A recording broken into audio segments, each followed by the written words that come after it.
Angela, hello. Hi. Guilty Angel, hello. It's Friday. TGIF, right? Yes. You feeling it? It was my fault that we were late, too. I had a... Are we late? Yeah. Oh, we're 3 minutes late. It's my fault. Arrest me. I had client troubles. They're no longer client troubles. It was a bit of a... Well, I just heard the client begin to trouble. Okay. All right. We have this client that may require Angela to run out and... So sensitive. Pay attention to. The most sensitive. I have to get my switch up. What's going on? What's going on, Guilty Angel? How you feeling? We're going to talk about some P. Diddy action, and then we're going to talk about some Taylor Swift, man. She's awesome. She just is. You got to admit.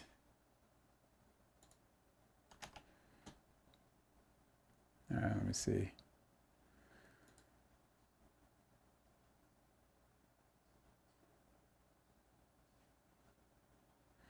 Well, Diddy, look, Diddy got a break. He got a huge break, massive break. He was looking at as many as 20 years. Absolutely nobody thought he was going to get 20 years, not even his victims. But he got, and then the DA asked for 11 years, and the probation board, they recommended, welcome back, Angela. Welcome back. They recommended somewhere right around where the judge came in, 4 years, 50 months. So 50 months, he got 4 years, 2 months on a charge he could have been looking at 24 that he said it wouldn't have, in his own. So we were watching on Court TV.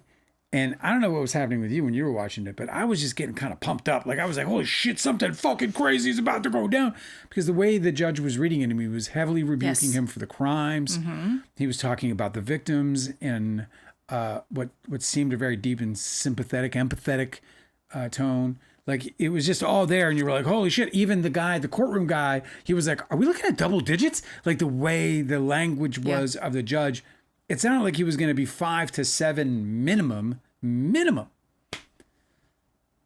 Yeah, especially because he, the judge made a point to talk about how after P. Diddy knew he was being investigated, after he knew he was being investigated for crimes, he did his after he made his public apology. Yep, he still continued to abuse people, and so that's why he's like, I don't believe you for a second. That you say you're already reformed and that you've, turned over a new leaf. He's like, you didn't then. One of the experts said that they didn't think that Diddy will have enough time to rehabilitate in there. Oh yeah, no, I don't think so. And either. he's getting. I don't know that anybody ever does because it's not like the system is set up for that. I think it's definitely. I think people do, but I think they're the exception because of the system, not because of not because they're not rehabilitatable. Rehabilitatable. I was going through it, I was like running through it. I was like, is it really that many syllables? Well, that's crazy. He's going to be in jail for a minute. It's not that long if you think about it. He's been there for 14 months. So he's served almost half a sentence already. So when is he supposed to get out? He'll be out, whatever, 50 minus 14. Oh, I see here that you posted this twice, this live. There's a 5-second live. Oh, is there? See, if you go and delete that, just make sure you're doing the right one. All right. Thank you. Yep. Okay, here we are. You were on the wrong one? No, I just decided to join, and here I am. I've arrived. Well, hello, Angela. Guilty Angel said, "Good luck, Diddy Poo." What's up, Philbom? Sorry. Okay, answer this question for me Philbom again. is here. Feels Bad Man is here. Guilty Angel is here. Feels Bad Man. Feels Bad Good Man. to see you again. I was with a smile on my face. What were we saying, Angela? Hey, I know I asked, and then I just went and forgot what you said. I'm a little scattered. I'm sorry. I'm gonna go get the live. Is that what you're talking about? No. My question is, how much time remaining does he have? How soon will he be out? So 30, what is that? He's got 14 of 50 served. And that's without him getting out on good behavior, which so I didn't years. know that he could get out on good behavior. Like, I didn't think that was possible. I thought that... yeah, you were saying that federal courts... I'm sure I read that that federal sentences are served. I guess I'm wrong because fully. somebody talked about him getting off potentially on good behavior, which I found surprising. Yeah, me too. It was unexpected for me. I actually don't know why we even do that. That seems like a management problem and not a justice problem. That anybody can like avoid serving their whole sentence seems really strange to me. Yeah. Yeah, like, good behavior in prison, that's not difficult to do. Right. The whole problem is that they're preventing society from being exposed to the person that would do these kinds of crimes. And I don't know that good behavior in prison shows that that's going to be the case. Guys, don't watch the 5-second replay. It's really nothing. It's just not that great. Fel Baumling is asking, Dale, Yes. Is it weird? This is a different topic. Yeah. Dale, is it weird that my favorite Rush song is The Necromancer off of Caress of Steel? No, I mean, I think, first of all, Caress of Steel is an album? It's a great album. It's actually They called really it Caress of underrated. Steel? It's one of probably their most underrated records. It could be their most underrated record. That's so fucking nerdy. Except maybe their I first love it. record, because their first record is so good, even if Neil Peart's not on it. It's still like a fucking totally. It's such an interesting. I just love it because of Working Man mostly. But I can't the believe whole you're record acting is like really that's a good. normal name for a record. Well, it's one I've known for forever. So it just sounds normal. Yeah, so to me it is normal. They're like, what is the nerdiest title for Caress of this Steel. record? Yeah. I think it's a great song. That's what somebody who's like a real like play it for you later. samurai sword enthusiast names their record, which probably fits with Rush. I don't know Well, if any of those no, guys that's have like not- a sword collection. It's just it fits with the record. Have you ever met anybody with a sword collection? There's like a type of No. dude who has like Yeah, I don't want to know that guy.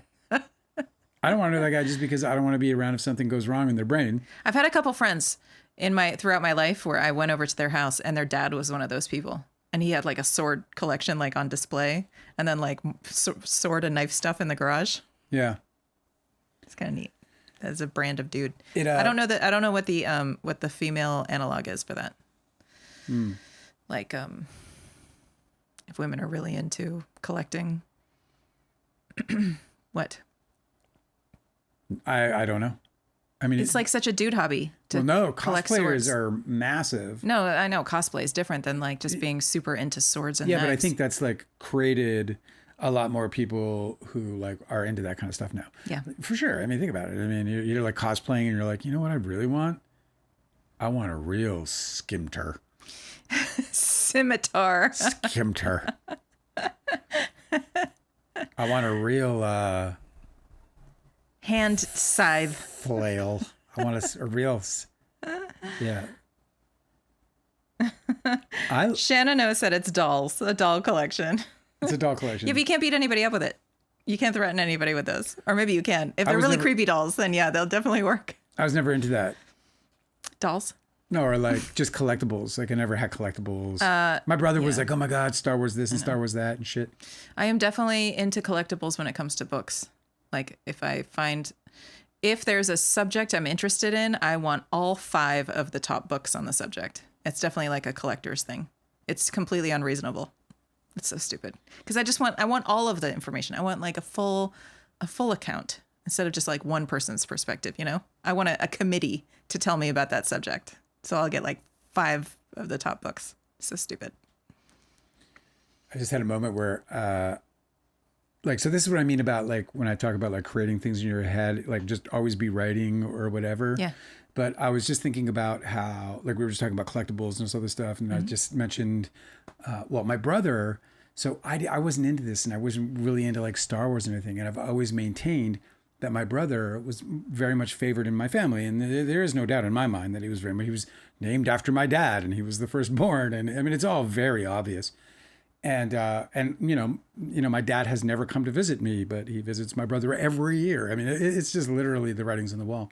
And so when I talk about always be writing, I just put this great scene together in my head because you know how we always talk about how some of the worst expositional dialogue could be that dialogue. Remember when we were in the basement and Dad used to throw cement at us? No, I know you're doing a voice, so it's hard to understand. But what you're talking about is the scene where it's like two brothers, and they need the audience to know about their backstory.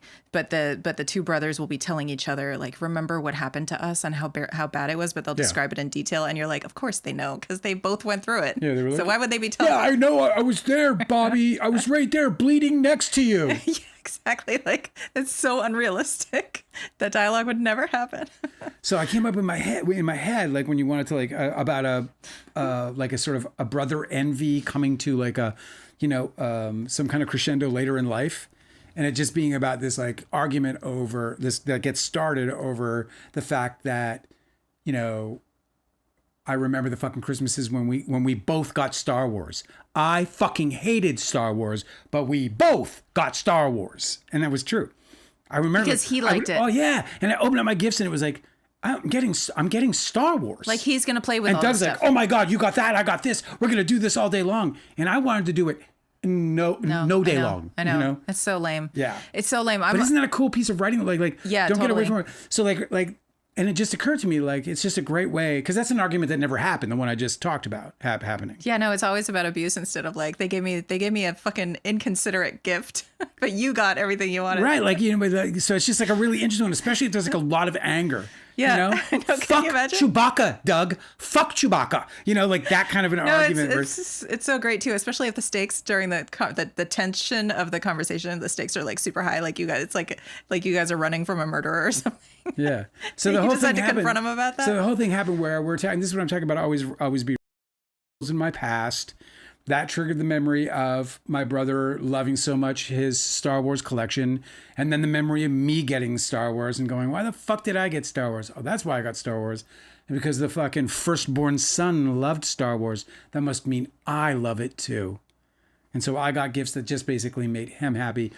Yeah, that's so strange. And so then I put together immediately a dialogue really quick in my head of that I would later use potentially in some other kind of totally different thing. It doesn't have to be Star Wars. You can insert bikes, dolls. You can put any kind of fucking thing you want now. It's a template. It just becomes just like you create this little template for a scene, and it's got all this great rich history behind it immediately because you've taken it from your own experience, and now you get to color it and put it in any way or shape or form that you want. As soon as you created this sort of organic recording of it as a concept or an idea. I think that's fucking great. And I think so too. It's actually perfect that I was like, for a moment, I can like share with you how like my brain works for a minute on how I might like create scenes and template ideas, scene templates for like later, whenever. Because that one I'll never forget now. Mm-hmm. Like I love it. I saw it and I was like, oh fuck. That is a golden conversation that I can create between two characters that can totally like lay a backstory out in the most organic possible way. Do you remember what a completely unexpected argument? Do you remember what it was that you wanted instead of the Star Wars? Do you recall? No, but I'll be able to go back in time, right? So that's the fucking beauty of the internet. I'll just scoot over to 1977 and start dishing through 1977. Oh, that's the fucking thing I wanted right there. That's it. I was a young athlete. I was like so it was probably I wanted skates or hockey pads or I wanted like fucking, hockey gloves. I wanted a helmet. Like shit like this is probably what I was at 7 years old wanting. I mean, I was a fanatic for anything that had to do with hockey. I was a Canadian, I was fucking, it's like, it's a weird, it's genetic almost. It's a weird thing. You wake up and it's not like I love hockey. What's happening to me?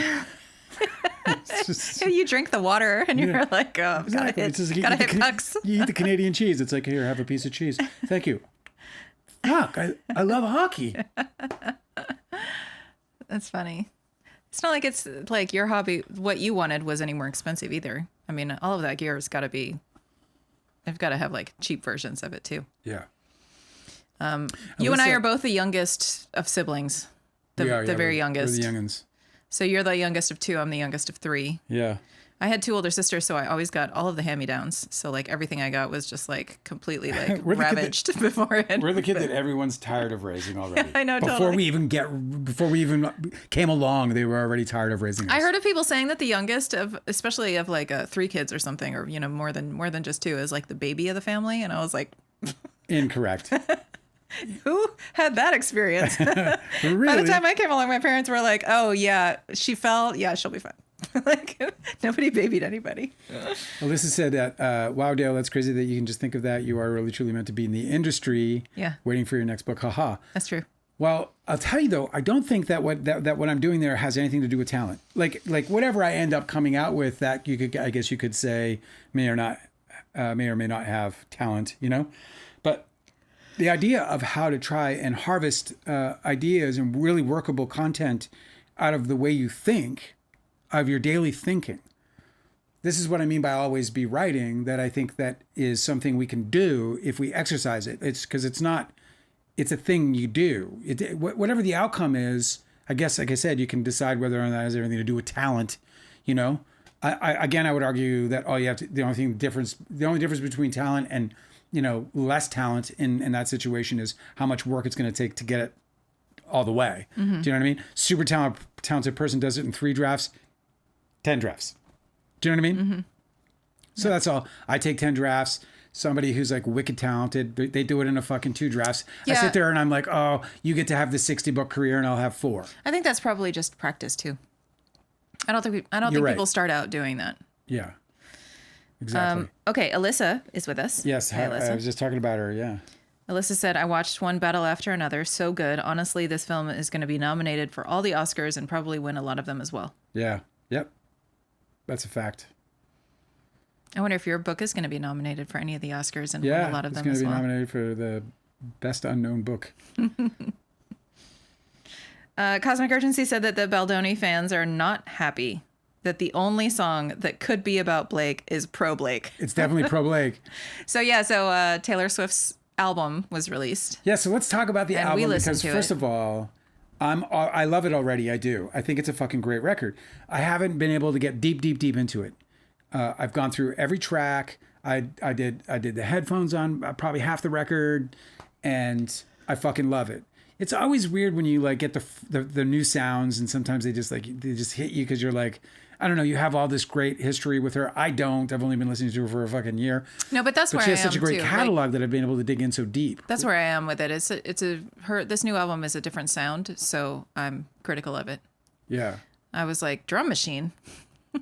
Dude, Eldest Why are we Daughter, using drum machines? Called? Eldest Daughter is fantastic. Yeah, that's a good one. Canceled is fantastic. I also heard somebody, I can't remember who it was, but somebody on Twitter was like displeased with the new record and said that Travis is proving to be a very bad muse and that she should ditch him and find a better muse. Oh, well, you know, I don't know. They're man. Like, she's supposed to be with a muse who has more depth than hers to inspire her, you know? Really? Yeah, why? Because they didn't like the record, so it's his fault. Let me see. Let me go through my early. These are my early reactions to the tracks as I can remember them. The Fate of Ophelia, I liked. Elizabeth Taylor, I liked. What is that? Opalite? I don't even know what that is. I liked it. Father Figure, I have a feeling I'm gonna love it, but it's definitely something I need to listen to continue to like. I have to continue to listen to it to really get to like it. Eldest Daughter, I think, is right now my favorite track. Ruin the Friendship was tragic and is fucking cool to listen to. It's got like, yeah, I thought that song was going to be very different than it is. Than it turned out to be. Just from the, because we were talking and everybody in the chat was sharing their opinions, but I thought that one was going to be more about Ruin the Friendship. I thought it was going to be about like just kissing your friends. Yeah. Like taking it to the next level where you're no longer just friends. I had too much to drink. You've got to believe me. Actually Romantic. I liked it. Wish List. I think I like that one a lot, actually. I don't remember that one. Wood. This might have been the track I had the most trouble with. Canceled. I thought it was fantastic. Yeah. Honey. I'm still on the fence on. The Life of a Showgirl, I thought was fantastic. See what Cosmic Urgency says about Father Figure and Elizabeth Taylor were the standout for me. They are both very good songs, and I'm very interested in. Like I said, I just got to get. I got to get into my listening patterns because. Fel Baumling said, "Imagine the emotional investment that the pro Baldoni people have put into this day." I don't know if it's saying it's cosmic or just replying to cosmic. Imagine the emotional investment, and then it all comes crashing down. Those poor people, where they're like, "Wait a second, this sounds like a song of support. Why would it be like that?" I wonder if they're going to twist it. She's supporting Justin. You guys aren't reading into it enough. It's an Easter egg. Well, I listen, I don't know what people expect from Taylor Swift, but this is fucking great music. It's just filled with great music. This record is filled with great music. I'm super excited about it. I mean, when you talk about sort of similarity in sound, I suppose so far as I can tell, it's more like Midnight's, than anything else. Yeah. It's got that sort of it's got a dancey vibe. And I think you're right. She's got there's a lot of beat That's to the it. comparison. A lot of beats. Mm-hmm. So I'd compare it to that record, which is also one of my favorite records of hers. I fucking think that record absolutely completely slams. It's fucking lit rad fire. The song Wood. I found myself clutching the pearls a little for that one. WOOD? Yeah, it was that was, I think, the one I had the most trouble with. I was like, am I just a prude or is this really racy? Taylor. Is this the one where she spreads her thighs? Yes. Yeah, something in the eyes and then spread the thighs or whatever? Yeah, I mean, she doesn't put it that way, but yes. Yeah, she's better than me, She's definitely better than me. I was surprised. When she writes her fucking memoir. I was like, it would be okay if you just came up with more figurative language than something that's so literal. That would be okay with me. I'm pretty fucking shocked that they have any kind of investment in this at all. I know. The Baldoni fans. I don't understand. I know, because it was so obviously a lie from the beginning. I don't know why anybody bought it from the beginning, but they ended up spinning this whole narrative and now they're committed to it. I just hope that it shows them that they're being fucking tricked all the time. Maybe this is what's going to wake them up. I don't know. I'm sad for people who are I don't know. I don't know how you can I think people need to learn how to be able to adjust to their fandom. Do you know what I mean? Angela? Yep. Hi. Adjust to your fandom? Yeah, I love Taylor Swift right now. I'm a brand new fan. I'm not a fucking Swiftie. I've just been around for a minute, but I get deep into records. I love them. You know how much I love music. We have a big record collection out there. Mm-hmm. Yep. And if she fucking turns into a monster, I'm gone. Do you know what I mean? I'm out. Well, if she turns into a hypocrite, a monster liar, on the hill, a monster on the hill, then I'm out. If she's the monster on the hill, shot through the heart but never killed. Those are great lyrics. I know I think that's my favorite song. That fucking song is so stupid. It's so smart. It's a wicked slamming song. So. I just don't understand how people stay fans of people. They get so fucking invested that they can't let go. This is why we still have this fucking asshole in the White House. This is why we have all these fucking problems all around, because people don't want to be wrong. They just don't want to be wrong, which I don't understand why you don't want to be wrong. It's so weird that we live in a world that is so fucking adverse to learning, so adverse to growing, because that's only possible when you fucking find something new out. Do you know what I mean? And you can find something new out that replaces something that you thought was, that was then an old, that would become an old thought. I have a theory about this. Yeah. I think, have you ever heard of the, it's kind of, I don't know if it's a diagnosis or whatever, but it's a symptom of anxiety or ADHD. Yeah. And it's not always apparent, but some people have it. It's called rejection sensitive dysphoria. Where if you perceive that you're being criticized, right? Yeah. You're so averse to rejection and you're so sensitive about it that you end up acting angrily. And you have this, it's a dysphoria where instead of feeling normal feelings at a level that is typical for people when they're being criticized, right? And a lot of people are mature enough where they can get criticized and that's actually a good feeling for them because they're like, oh, this is an opportunity for me to learn. Well, these people, they will get really hostile about it. And it's actually an anxiety symptom. So my theory is that, and this is based on absolutely nothing, because I don't know shit My about theory anything. from the wind, I plucked it from the air. Basically, it's as good as that. Is that there's a lot of people with untreated anxiety because everything is fucking horrible and stressful. Life is terrible for a lot of people. My theory. And so that there's a bunch of people walking around with rejection sensitive dysphoria, whatever the fuck it's called. And they cannot be confronted with conflicting information that challenges their beliefs because that would be challenging for them emotionally and they just can't cope. So they're like hostile to it. I was just going to piggyback on your theory with the theory that the whole anxiety is probably due to really bad gut health. Oh, that too. Yeah. The standard American diet apparently is like poison for your guts. And they've proven that your guts are pretty much everything. They affect your mental health more closely than almost anything else. Yeah.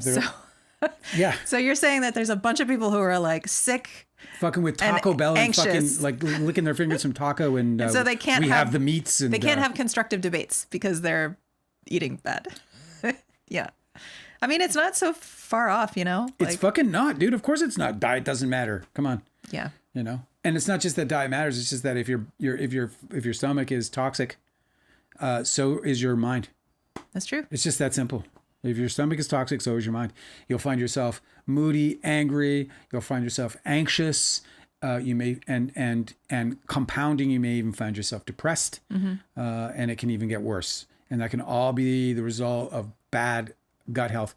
And a lot of bad gut health goes completely ignored. It just goes completely ignored. It gets so ignored that people live with it as though it's just the way it is. That it's normal to have gut issues. Yeah, it's just the same. Like every time I've ever seen a video of somebody having like a public freak out, you know, like a Karen lashing out on somebody. Yeah. Or like a road rage or something. Like that's of somebody having like an anxiety tantrum, you know, like they're just fucking, their anxiety has gotten the best of them. Yeah. And it's just like, because relaxed, satisfied people do not act that way. So that's got to be the reason, you know? So I think a lot of our like cultural ills are just because if people they don't recognize that they're super fucking stressed all the time and that they're sick and dealing 100%. With mental health issues that could be treated if they just paid attention. For sure. I'll tell you this, man. I wrote this book and I believed like that so much of my depression was as a result of what I've been through, right? Was trauma. Yeah, of course. And that's only partially true because, I got really sick and I had to do something about it. By really sick, I mean, I got H. pylori, my guts went crazy. I was in trouble. I was getting, all the probes and scopes and I had troubles. And so everything had to change for me and it did. And I got to eat clean and I no alcohol, no caffeine, none of this shit. I had to like straighten out. No, this is true. Because I was in a bad path. You learned this on accident. Like you had something that was about to give you ulcers. It was like a stomach infection, right? It was like a bacteria that you had to get treated. And I had gastritis. Right. So you had you were pre-ulcerous. So you had to change your diet completely to an anti-inflammatory diet. Yeah. And then you're like, voila, with it, like totally by accident, your mental health totally improved. Well, so I certainly, this is true, is, the book was the biggest therapy most therapy I've ever gone through in my life. It was so incredible. It was more than, catharsis. It was, it was cognitive behavioral therapy. It was the real deal. Like I went through it all and I got to create a new relationship with all of that trauma as I went through it in the book. Yeah, it's funny because therapists are always recommending people journal. And that's that's basically what you were doing. You just were writing a memoir. Yeah. So exactly. You're exactly right. That it's just certainly similar to, if not exactly the same as journaling. And, but changing my diet, like getting all my shit straight had just massive effects on my brain. It's like fixed so many of my problems. It really is the first thing that anybody should try to do because it could be so effective that you don't have to do another thing. Yeah. Get your gut straight. Yeah. Get your gut straight, man. Get them right. If you'll know if you're having trouble because, you'll feel it. You'll be bloated. It's weird that people aren't motivated to make these changes. They're like the easiest ones to make. You don't have to spend any extra money. You don't have to do any extra work. I mean, I guess if you're not used to cooking, then that's a drag. Correct. It is. Total. Or if you got like drag. a wine habit you really like and you don't want to give that up, I understand. So back to Blake Lively. Yes. Back to do you think this? Let's look at these lyrics again. Canceled is 100% about Blake Lively. She might as well have named her. She didn't, but I'm very, very sure that that's about Blake Lively. Let's look at these lyrics. I was wondering if eldest daughter might have something to do with her. I feel like it might be about. It's interesting. Yeah. Well, Taylor Swift is the eldest daughter. Is she? She has a younger brother, I think. Oh. She has a younger sibling. You thought it would be okay at first. The situation could be saved, of course. But they'd already picked out your grave and hearse. Yes. Beware the wrath Stop. of masked crusaders. Your grave and hearse. Yeah. They wanted to bury her, is what the quote was from them. Yeah. So she's playing on that. There's a ton of these in that track. So they already picked out your grave and hearse because they wanted her to be buried. This is what they said to each other. Did you girl boss too close to the sun? Yes, that is a direct quote from Candace Owens. She said that exactly. Did they catch you having far too much fun? And this is the thing that really bothers me, this line as it relates to her, because this is what gets me so angry about what they did and what they could have done, what they could have had. This is why I think it's misogyny beyond anything else. But this is what's so interesting is this is a snapshot. This album was completed in August, and so she was going off of the blowback. That Candace Owens quote, that was from August. So this was the very beginning of this was pre-Baldoni's lawsuit. So none of this other shit about her taking over the movie or anything had happened yet. All of this was about her being criticized in the press for being too much in her interviews. They were saying that she quoted it too. It's in the lyrics, but she said tone deaf. She uses tone deaf in the song. So check it out. I mean, Taylor Swift is just, she's got such fucking good game, bro. She's great. Did you girl boss too close to the sun? Did they catch you having far too much fun? Come with me, when they see us, they'll run. Something wicked this way comes. Yeah, it's so and great. That's just so fucking great. And that's like, by the way, it's so, it feels like almost like a tip of the hat to the Dragons, in that like it has this, do you know what I mean? I mean, obviously something wicked this way comes. Wait, is that Dragons? No, it's not Dragons. No, but it's burn on my wrist it's bothering me for some reason. Anyway, those injuries hurt more as they're healing because your skin is getting all stretchy. Good thing I like my friends canceled. I like them cloaked in Gucci and in scandal. I mean, that's just so her right there. Like, that's just amazing. Like my whiskey sour and poison thorny flowers. Welcome to my underworld where it gets quite dark. At least you know exactly who your friends are. They're the ones with matching scars. I love that line. Mm-hmm. And by the way, right? I mean, fuck, Taylor Swift's been through it. Yeah, I heard that today in the car, and I thought about you. Yeah, that you have matching scars. No, I know. There's this that song. You have this exact same scar as Blake Lively does, and that Taylor Swift does. That's why she's so good, is because like people can relate. I can put my fucking little transparent life over top of hers and feel comforted. It's easy to love.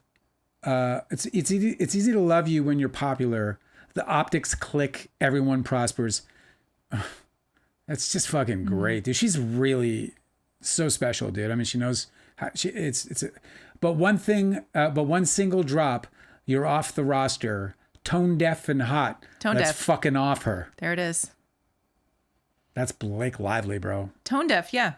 Listen, so there was she's referencing this Daily Mail. I mean, the album's article. a win just for this record, or just for the song, and there's much more to this album than that.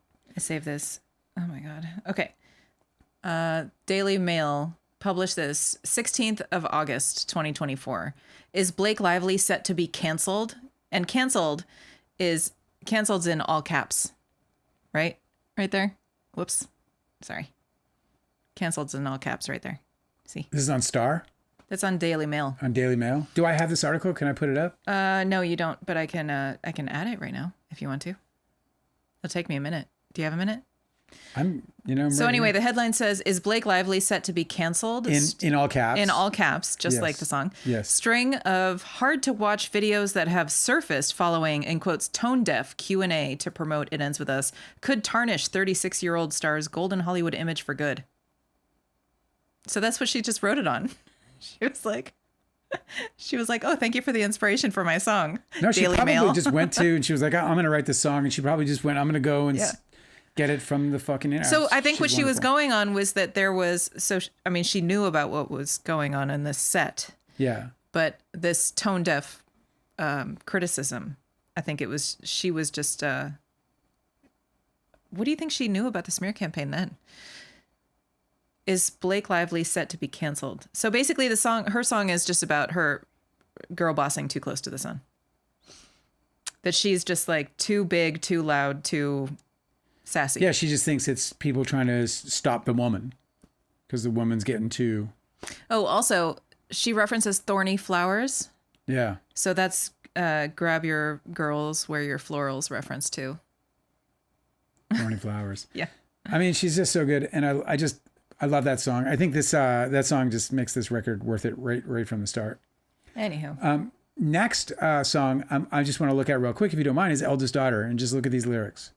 Yeah, there's like one bit that seems like it's a reference to. It may not be, but it could be about multiple people. Who knows? About sticking up for her. But I fucking love this song. The song is dope. Everybody's so punk on the internet. Everyone's unbothered till they're not. Yeah. Every joke's just trolling and memes. Sad as it seems, apathy is hot. Everybody's cutthroat in the comments. Every single hot take is cold as ice. When you found me, I said I was busy. That was a lie. I've been afflicted by a terminal uniqueness. I've been dying just from trying to seem cool.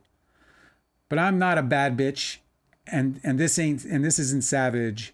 But I'm never gonna let you down. I'm never gonna let you out. So many traitors, smooth operators, but I'm never gonna break that vow. I'm never gonna leave you now. That's the one that makes me think about it, right? Like she's thinking about breaking this vow. So it just made me think about, because like what vows she got that she's obviously got this engagement, but I can't imagine that's it. Oh yeah, but we were talking about how earlier that might be in reference to how she's a godmother. Correct. That she has this there. I mean, I'm sure she takes that very fucking serious. Yeah, I'm sure. And then the last lyrics are, oh no, these aren't the last lyrics. Did you want to say something? No, I just thought that sounded a lot like a reference to Blake Lively too, but we don't know. I wish you'd come out and say it. The last time I laughed this hard was on the trampoline in somebody's backyard. I must have been about 8 or 9. That was the night I fell off and broke my arm.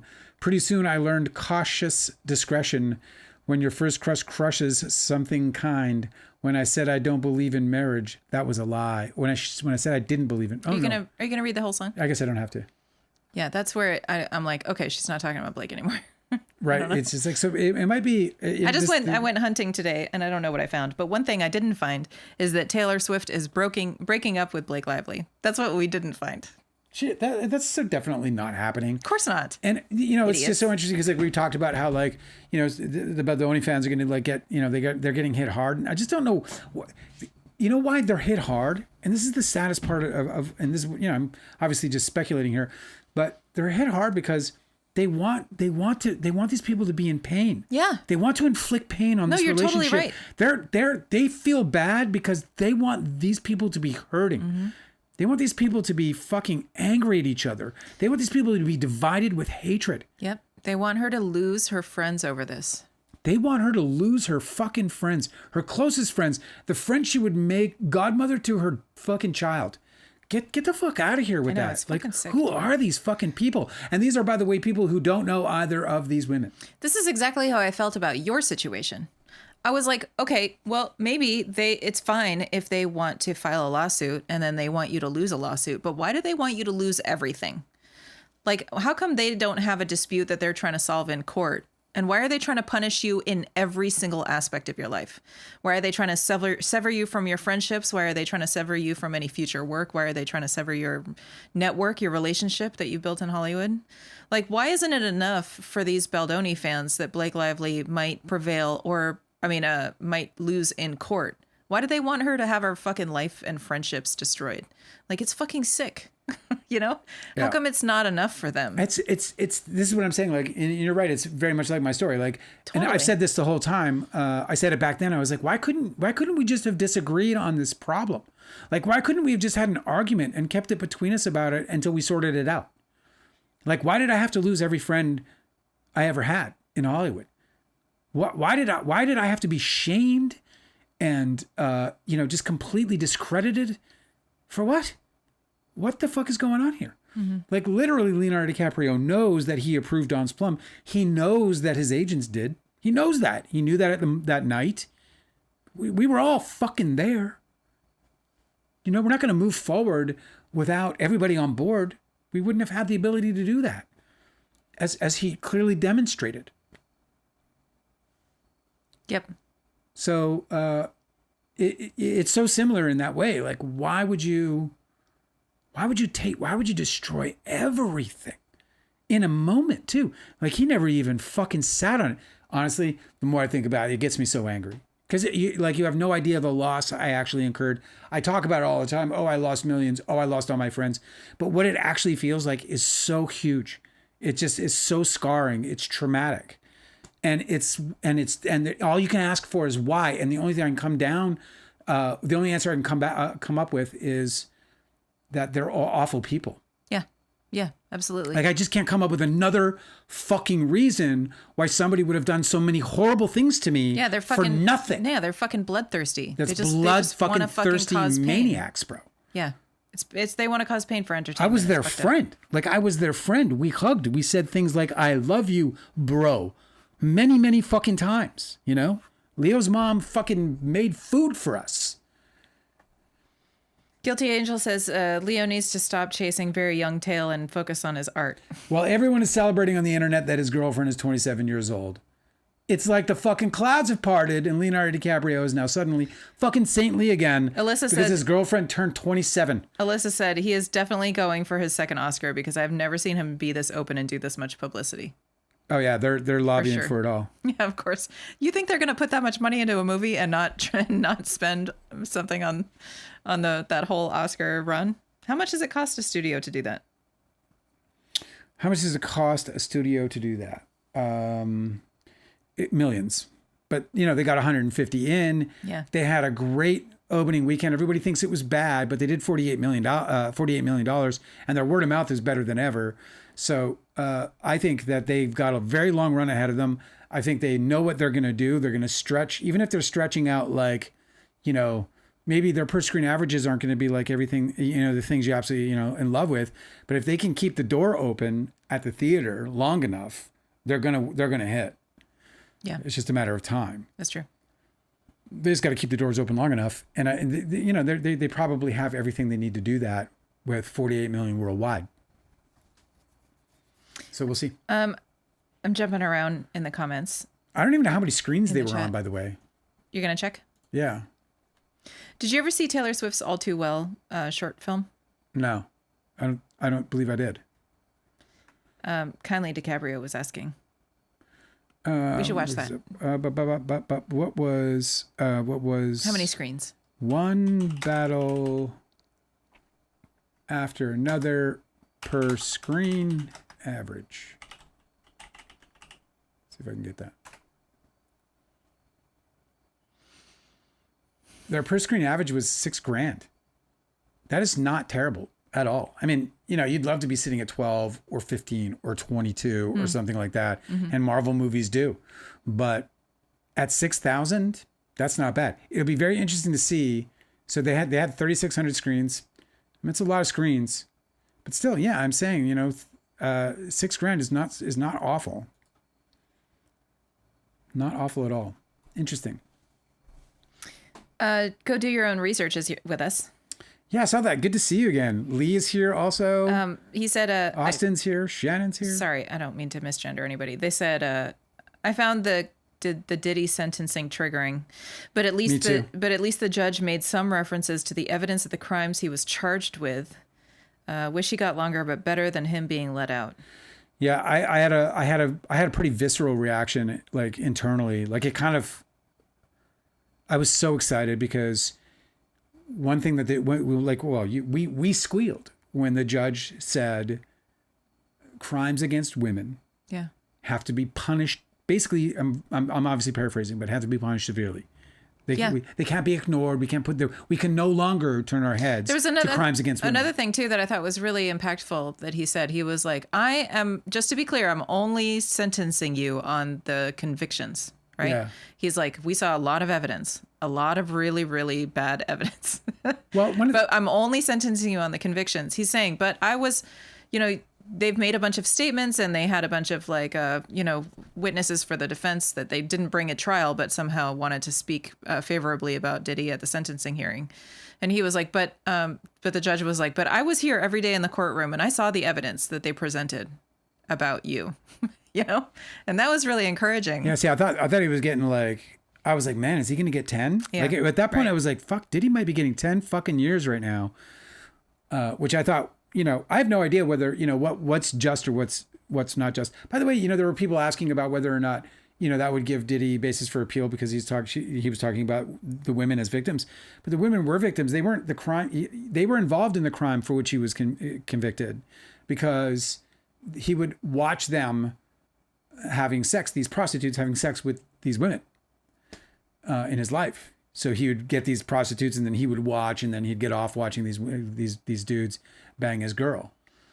So that's why it was totally appropriate for him to be the judge to be able to bring this up because they didn't want that. The women weren't enjoying themselves. And so they were victims to this. Oh yeah. Didn't the judge even say you were not some regular John? You weren't something to that effect. You weren't just a John. You were not simply just the John here. Yeah, because he was talking about how this was like a criminal enterprise. Yeah. Like that he was running basically. So when I thought that he was going to get a just. Yeah.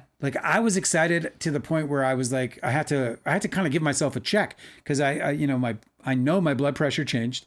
I know my heart rate went up. I was there. I was having it. I was triggering, but I was triggering in that excited way where I was like, yes, actual justice. Let's get this justice, And then it came in at 50 months. As soon as I heard 50, everything sank. I was like, oh my God. And then, I was completely, I guess I'm wrong about this, and which just totally made it worse for me, even more worse for me, is that he might get out on good behavior. So if he's in there teaching his now state approved, federal prison approved course. He created a course while he was in there. I guess you got to fucking hand it to him. He created a course while he was in there that the inmates named. That is, if he keeps doing that, which by the way, it actually became approved by the prison licensing committee, whatever fuck. Oh, so now that's his job now? It's literally a thing that they recognize as an actual course. It's a 6-week course. He wrote the whole course. He Good for him. Delivered it. People are, they graduate. Hey, from man, it. I hope that he really succeeds and he finds a nice home in prison. I just wish that he was staying there for a lot longer. Yeah, it's you know what I mean? I don't want him to go to prison and fucking suffer. Dude. I want him to be in prison so that he doesn't fucking harm anybody out here. That's I would sit down point. and write a fucking book. Yeah. Okay, right. I'm going to write my book, man. Here's how I'm going to repair my fucking irreparably damaged reputation. I'm going to fucking write a book about all the lessons I learned. I don't know whether everybody in prison has the ability to do that. I think that there's a lot of really unfair restrictions. I think I remember them cracking down on books and stuff, which is just so heinous to think about. But I'm not really sure. I think it's actually a huge problem that we're not more aware. Like how strange is it that none of us really know what goes on in prison unless we have a family member there who can talk to us about it. Which I don't. What are you looking up? Yes, inmates in federal prisons are allowed to write a book. And the Federal Bureau of Prisons even encourages creative writing. However, there are regulations regarding the publishing process and profiting from the work that must be followed. Oh, yeah, right. Of course. You can't write about your crimes if you have especially violent crimes. You can't exploit your crimes. I know crimes. that they can't write about violent crimes and publish it. Right. They can't go and commit fucking 18 murders and be like, have I got a book for you? Do you know what I mean? Or even fictionalize that, by the way.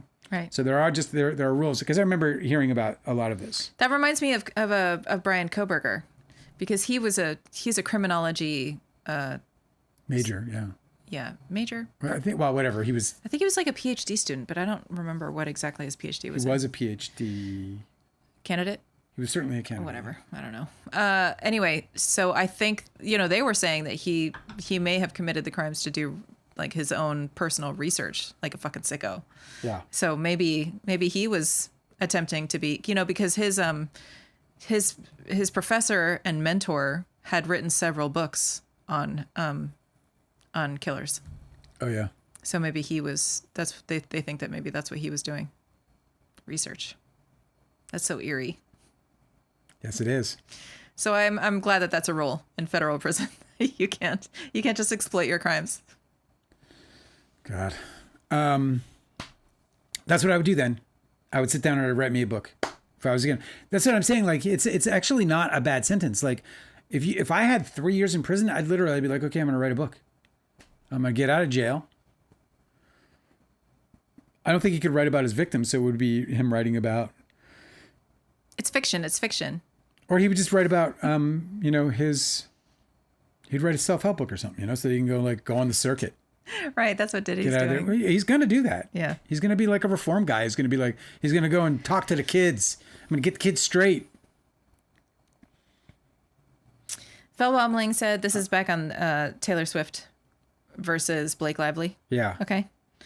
The Baldoni fans wanted validation of their insane hate of Blake Lively. If Taylor, her former best friend, hates her, then it's okay that I'm taking the creepy dude's side. I think that's very, very true. Yes, absolutely. Validation plays a big role for sure. No question about it. Oh, Hinata said Blake is a Gucci ambassador. So she? That's why she said, I like my friends. So it's 100% about her. And by the way, she did a fragrance. Can I pat myself on the back, please? Yes. Thank you. We did a live. No, wait, there's more. We did a live, and I said in that live, I can actually go dig this up, and I might just because I'm so proud, because I said that the window for her to write a song about this, and what I said about her as an artist was that you can't produce what she's produced in her life, the body of work that she's produced, and not be spontaneous and not be like, I'm gonna get this in there. This is a song that came to me. I'm gonna go make this song. This is a song that belongs as a part of it. And by the way, I also believe that the incident that happened to Blake Lively is very much part of life as a showgirl. And so it's a completely relevant, it totally thematically fits perfectly in the entire record, because it doesn't have to be just her. Right. And so anyway, I just want to pat myself on the back because I totally said that. Everyone, because in our chat, Delicate, who's not here, it breaks my heart, on Taylor Swift Day, obviously, we haven't earned our place in Taylor Swift. Dumb. When it comes to So Hinata said, Blake is a Gucci ambassador. She did a fragrance ad. She's also friends with Salma Hagel, whose husband is the owner of Gucci. These people are so fucking rich. That's so crazy. Hinata said that Zach Peter said, I don't think Blake wears Gucci. Zach Peter is a piece of shit. He doesn't know anything. He is such a fucking Hinata useless... said, the lyrics literally says Blake was trying to salvage when they were already burning her. Misogyny by chauvinist men. I don't know what that's a reference to. That's really interesting. Well, the song didn't get cut, did it? Also, I'm thrilled about it. I'm just so thrilled. This record drop is awesome to me. All it does is make me love Taylor Swift more. Also, Shannon the fact that she can drop the thing about I'm sorry, Angela. The thing about writing in the moment and writing things that are happening currently in your life. It's such a risky thing to do in so many different ways. Because you don't know how it's going to turn necessarily. Just how does it age? Well, it's what you have to do when you're prolific. I mean, there's people who are still, how does it age has to be one of your considerations, or maybe not. Maybe you're just cool with it. You don't care or whatever. No, because they're eras. They're eras of her life. She doesn't care if it's a little timestamp. I just think that it's just so fucking amazing that she's so spot on that she could get a record in the can. Yep. And get it ready for fucking, October for a release that is obviously massive. Dude, this thing dropped at midnight. I woke up in the morning and it was million listens. And this is on Google Music. This is not even the biggest platform. It's not Spotify's. It's fucking Google Music, right? It was 4th, 5th, 6th, 7th down the line in terms of music platforms. Million. Fucking 12 hours. People were like, they were like fucking red-eyed and probably. Let me read some of the chat for you. Fucking listening it till 4 a.m. Listen. Know all the lyrics. So then when they get to school, they're like, I know all the lyrics. I got them all.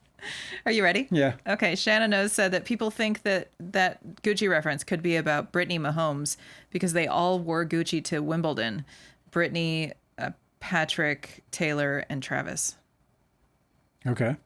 So. Why would it be about her, though? I know. Why would she write the whole song about her in that way? Right. Because this is a very unique circumstance, like string of circumstances in the song. It's not like this really can apply to a lot of people, can it? I also just don't know when it was first rumored that Blake Lively had a breakup with Taylor Swift, because if her album was finished before that allegation, she can pull a song right up to the day of release. Really? Well, no, up to the day of the whatever, like as soon as they put the tracks out. Okay. The track list, right? Because if it would have to be pulled off the covers, and off the tracks. So all the way up till then, of course. Yeah, Hanada's asking, the word tone deaf was written how many million times by Brian Friedman? I can actually answer this. I don't know about how many times he told the. Well, she wouldn't have been able. It. Brian Friedman wasn't even on the scene when she wrote the song, though. Oh yeah, that's true. That's true. He didn't have a defense attorney, or a litigator, or whatever. But I can see how many times Brian Friedman said. But that is true. You're like, I actually have that number right here. Lisa Timms is here. I'm curious. Bobo's here. What's up, Bobo? I think I said hello. Hanada is here. I think I said hello to Hanada. Trying to get everybody in. It's good to see you guys. Erica's here. Hi, Erica. It's good to see you. Oh my God, tone deaf is mentioned 10 times in Baldoni's lawsuit. Don't forget to say hello to that is a lot. Future Foz. How many? 10 times in Baldoni's lawsuit. Tone deaf? Yeah, were the words tone deaf. Well, first of all, I think it's like well, I'll tell you, if you look at tone deaf, how it was used in It Ends With You, it was all about It Ends With Us. Or Ends With Us, right? It Ends With You. No, it fucking ends with you, Angela. Wasn't that the term used about her bringing Betty Boos on the scene? Yes, that it was tone deaf. I think it was tone deaf marketing. Grab your girls, wear your florals was the very first allegation of tone deaf. But then the first video that I saw of Expatriarch that he put together was where he compiled all the times that Sony marketing had people say that tagline for 2 weeks worldwide before Blake Lively ever uttered it. So it was obviously Sony's. But the first time anybody called it tone deaf was because it was supposed to be a movie about DV, and she said, grab your girls, wear your florals. Yeah. So I remember that very clearly. Grab your girl. Yeah, well. Because I was like, wow, that's a big deal you guys are making out of nothing. Yeah. I'm Bobo said, I still don't think Taylor Swift's music doesn't have anything about Blake. That's really funny because you released that little clip. Yeah. Today, and it was I'm Bobo's comment that I started out talking about, where we agreed that that Taylor should be left out of it because she doesn't have anything to do with Blake's controversy. Oh, that's right. Yeah.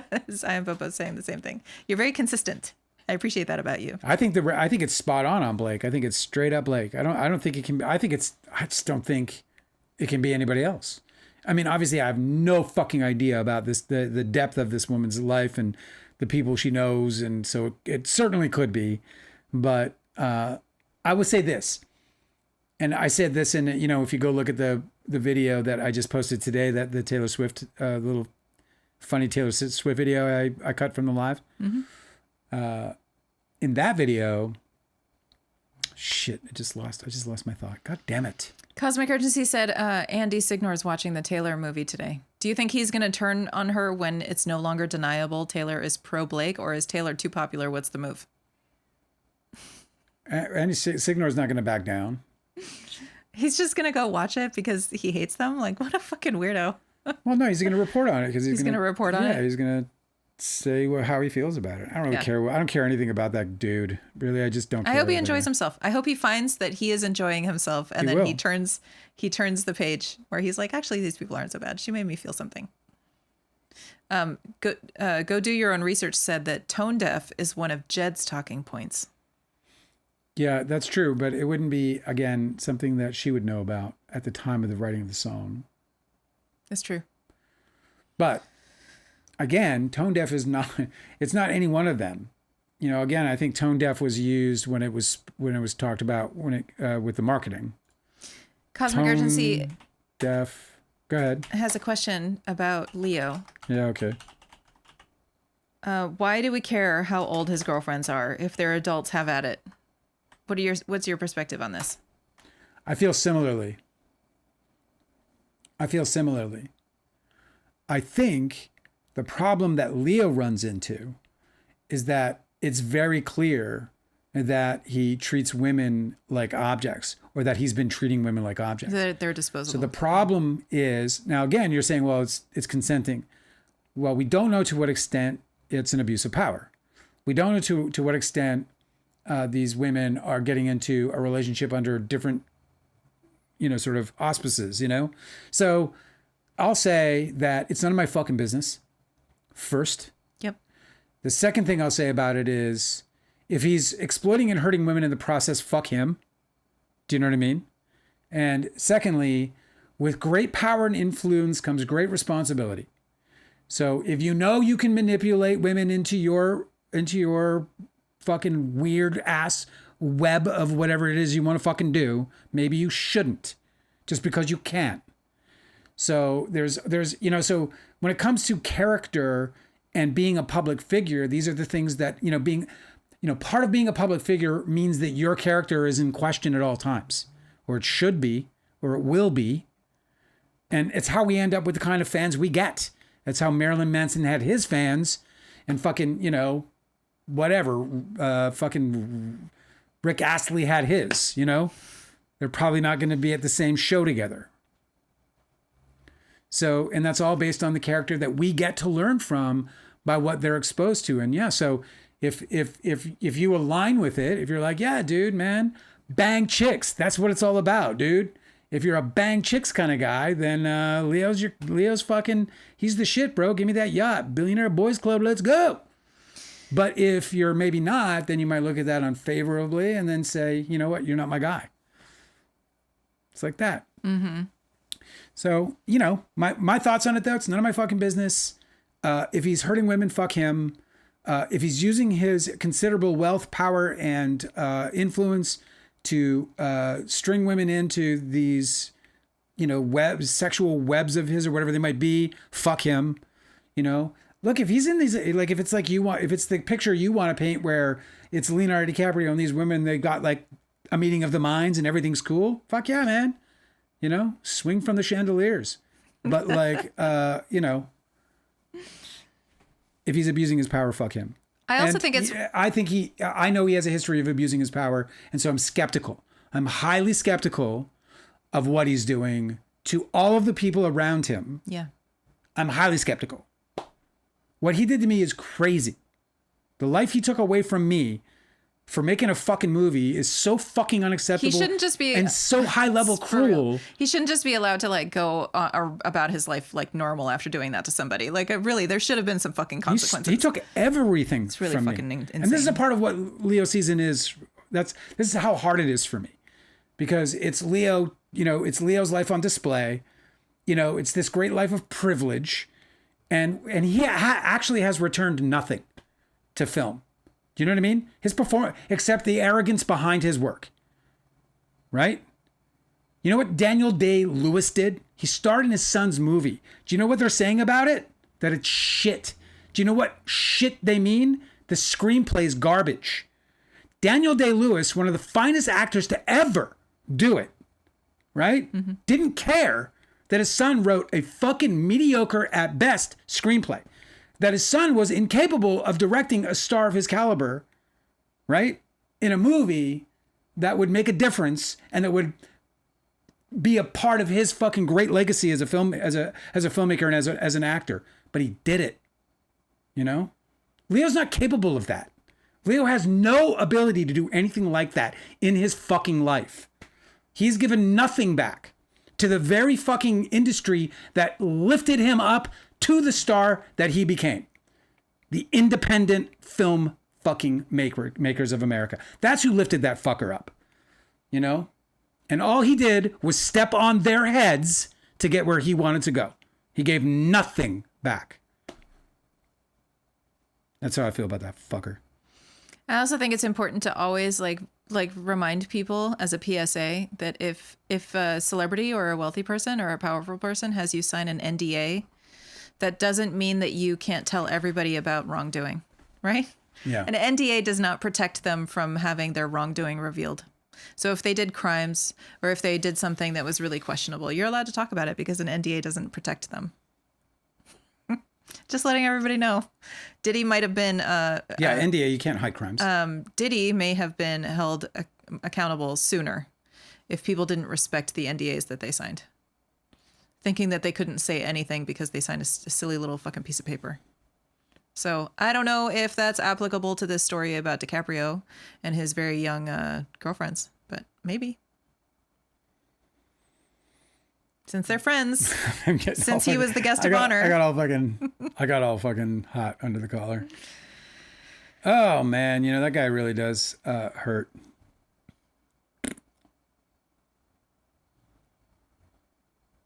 Go do your own research said the defense team and the family statements made me so mad. Yeah. And that video.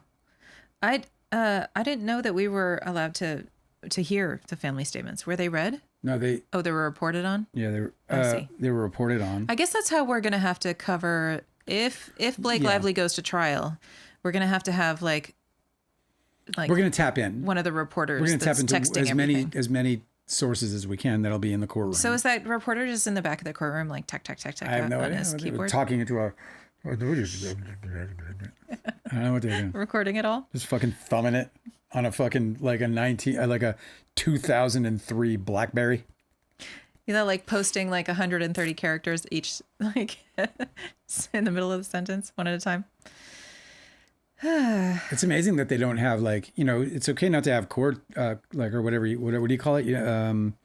Stenographers? Stenographer. No, it's okay not to have cameras, but why not feed that stenography roll translated out? I know.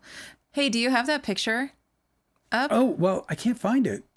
I'm in the thing, so tell me what I'm looking for. It's called Diddy Court. It's just a picture, it's not a folder. Oh, that's why I didn't find it. Here we go. Diddy Court. Yeah, let me get it. Oh, come on, dude. You got to be kidding me. Look at this shit, you guys. I found this because I was complaining about I don't like the court what is it? Illustrator? What are they called? The art. You know, they can't take pictures in the courtroom, so they have somebody draw with pastels. Yeah. I was complaining because the guy that they have working in New York, apparently it's 2 women that they had. I looked it up. I tried to find their names. But, I got it up now. I don't like this person's work. Look at this. You look at this. I know. This guy's like, what do you get paid to do this? I was like, this is actually kind of an interesting art piece, you know, because all the other ones, everybody just kind of looks weird, you know? Like, I don't think that this artist really does postures very well. And over here, like, he's just like way more hunched over. Doesn't it look like Scream? Doesn't he look like he's doing some kind of like I know. Scream? I know. What is the A? Doesn't that look like something like, isn't that like a Marvel thing or something? Why did he do a logo? Yes, that's Captain America behind him. You didn't know that? What did he do? Why is there a logo on that fucking I don't know thing back there? Maybe that's a signature from the court reporter. Maybe they just put it on somebody's shirt. I have no idea. I don't know the answer. But what's interesting is today he was in court for his sentencing and he's wearing a yellow sweater. And Dale and I had just finished watching the Menendez brothers series where they talk about how they dress them in yellow sweaters because the studies had been done to show that when you wear a yellow sweater on the witness stand, that people are more likely to think you're innocent. So look at how they dressed Diddy today. They put him in a yellow sweater. I can't believe it. We literally just saw this. They're trying to and this is like whatever, how many years ago? 20 years ago? They're trying to trick the judge with color theory. And this guy's sitting there in a motherfucking yellow sweater. So this shit is real. Like, oh my God. So funny. By the way, can we talk about the Menendez brothers for a second? Yeah, sure. All right. So we finished Do you want to take this down? We finished that series. And we finished the Menendez series, which I know we're a year behind, but that's fine. We're like that sometimes. And overall, I liked it and would recommend, if you haven't seen it, to watch it because I think it's an interesting it's graphic as fuck. As I said already, it's pornographic in moments. Yeah. So there's like, those triggers if you have them. Yeah, definitely big fat trigger warnings for that series for sure. But I do recommend it. I thought it was good. I thought the performances were almost, across the board, really, really great. There were some problems with writing and directing occasionally. Yes, but there was also genius. Like there's a character, Nathan Lane plays a magazine reporter, practically intolerable. And he's constantly just situated in these absurd scenes where he's just speaking monologues of exposition. And I guess providing like the counter argument to the people who believe the Menendez brothers and are on their defense team. So he's like the counter argument of people who he's a Vanity Fair writer, and it's just horrible. Like I feel like if I could watch it, if I had a chance to watch it again, I would just fast forward through all the Nathan Lane scenes because they're completely irrelevant. Yeah, and they're kind of just recapping everything you saw. They're so fucking boring. Did you? What was I going to say? Oh, how many tiny pineapples did you give the series? So for the series, I would give it. I'm going to give that. I'm going to give it 3.5. Okay, how come? And well, just because the Nathan Lane bit. Do you have an actor that you just? It doesn't matter what they do. It's just a no for you. Yeah, Russell Crowe. He's just a no for you. Well, I mean, I saw him in The Nice Guys, where he's kind of playing like the straight man in a comedy duo. Yeah. And I liked him then, but everything else I've watched of his, I was like, I don't know, for some reason. Nathan Lane's been that guy for me for like forever. Really? Yeah. I even saw him on Broadway and I was like, ugh, he's just not it for me. He just does nothing for me. So just as soon as he went on the screen, I was like, it's like my immediate reaction. I just had to like, oh, that hurt right in the eye right there. Shit. What's that pain? Yeah, he was not fucking good in this show at all. I've never found him to be good. They put so much of him in there too. It was like, three episodes where I was like, oh, we're doing this again. Anyway, I gave the series, I think 4 stars. No, 3.5. We're doing half pineapples. 3.5. Yeah, we got half pineapples. Yeah, I thought that the actor who played Eric Menendez was astonishing. Quite phenomenal. Yeah. And I also just love any time that I get to see Javier Bardem be a villain. Yes, I forgot to mention Javier. How could I? Javier Bardem. He has one episode that is just, it's Emmy like stuff, like Golden Globe stuff. Whatever. When he's playing a villain or just like, I don't know, he's just perfect every time. I love him. Hey, so can we go off script and talk about like, okay, so off you watch script? Do we have a script? No, not off script. This but whole time I was supposed to be following a script? Yes. Oh shit. Off show, not off topic. Off Broadway. What I'm trying to say is, forget about the series, the Menendez brothers. Okay. What do you think? Should they be getting out? Did they? Obviously they did it, but should they be getting out? Do you believe their stories? I'm so confused. I definitely have a very strong opinion about the Menendez brothers and whether what they're dealing with right now is justice. Okay. Mm-hmm. But I'm so confused that they had a defense at all. I don't know why these boys did not take a plea deal and just go away. I don't know why they fought as if they were innocent. Their defense was that, yes, we do admit that these two brothers murdered their parents in cold blood by ambush. Well, they didn't know it was by ambush until later. The defense never argued that they didn't ambush their parents. Right. It wasn't until later that they found out they were sleeping. But yeah, okay. In cold blood. Yeah. Right? Yeah. I don't know why they went through all the trouble of saying that they had a motive for murder that was one about self-defense. But it wasn't self-defense in the moment, and nobody claimed that it was. They were saying that they were very paranoid their parents were planning to murder them, and so they needed to get them first. That is not a defense. These two were grown enough that they could just leave the house. They could have escaped. And I think that the prosecution actually made that point where they're like, if they were afraid for their lives, they wouldn't go further into the house, right? They wouldn't go back to the house to engage their parents in fucking warfare, right? They would leave. They'd escape like people who are scared do. So no, I don't think that they had a defense. I believe everything that they said, their whole story about how they were horrifically abused by their parents. I can believe all of that, and I still don't know why they ever told a jury, because there's no way that you're going to get not thrown in prison forever for murdering your parents the way that they described and admitted that they did. I don't understand what it was all for. So I think that those dudes savagely murdered their parents for the money. Yeah. I believe they're sociopaths. I think that the money thing was a factor too. I don't know how anyone could in good conscience believe them. Even if you want to believe part of their story or whatever, it's just impossible to know what is true. Wherever there is a story that has just them involved in, the action, like if it's, Eric and his father, or Eric and his brother, or Eric and his brother and his father.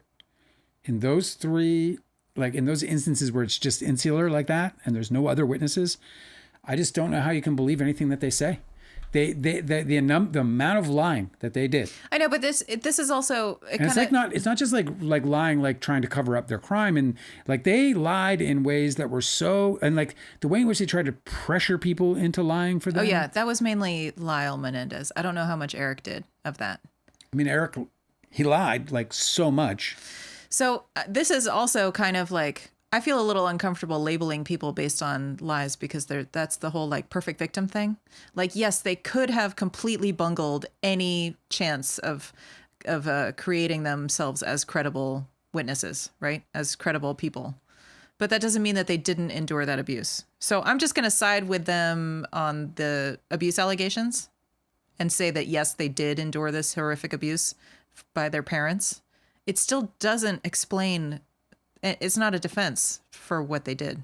Like there's no place for anybody in society who murders their parents because they were abused. You've murdered your parents. If they were in active self-defense, like if they were being attacked and then the aggressor ended up killed in self-defense, that's a defense. Nobody is telling that story. Nobody's saying that that's what happened to them. Right. They were just saying, we knew where our parents were, and we got shotguns, and we went in there and we ambushed them. Like that's their story. Like, it's crazy.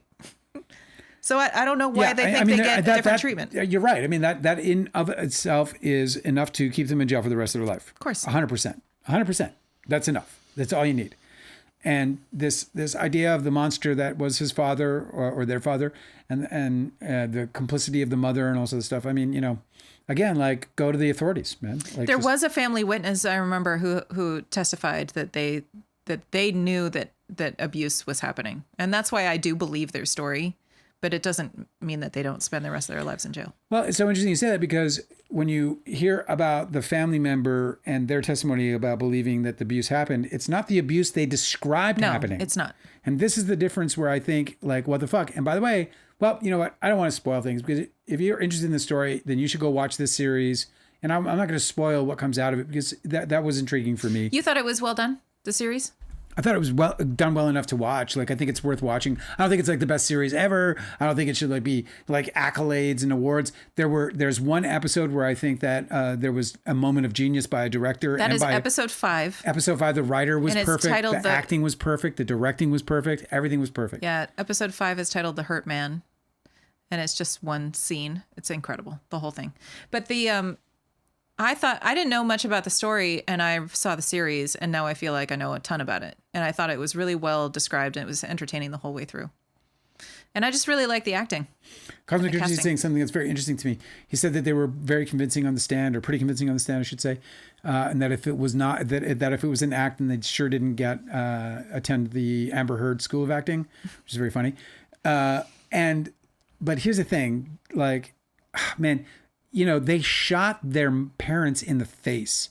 Like, I think I can work up emotions. Like, I mean, they shot these people in a absolute, come on, I mean, savage killing. Went back in with loaded guns and shot their own Are you spoiling fucking mother. No, this is all well known. This stuff is the well known stuff. So they savagely blew their dad's face. They defaced their own father. They also attempted to create an alibi, because they wanted to get away with it from the very beginning. I'm sorry to interrupt you, but I just want to get to this point, which is I think you can really find emotion through trauma, even if it's self-inflicted trauma.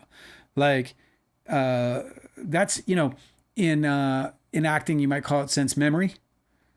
They have sense memory. Oh, okay. So you're saying they went through the trauma. Look, he was crying, was Eric, traumatically, like in terms of the storytelling.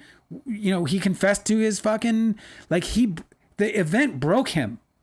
Like, here's what I can, Lyle, maybe not so much, but Eric, it fucking wrecked him.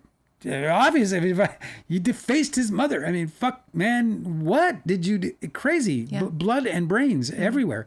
So, yeah, dude. I mean, I just think that, like, to be convincing on the stand with those circumstances underneath as your basis, it's the emotional well you can draw from. Yeah, like what you had with Amber Heard was you had Amber Heard relying on nothing but lies, and nothing underneath it. There was no trauma for her to work with.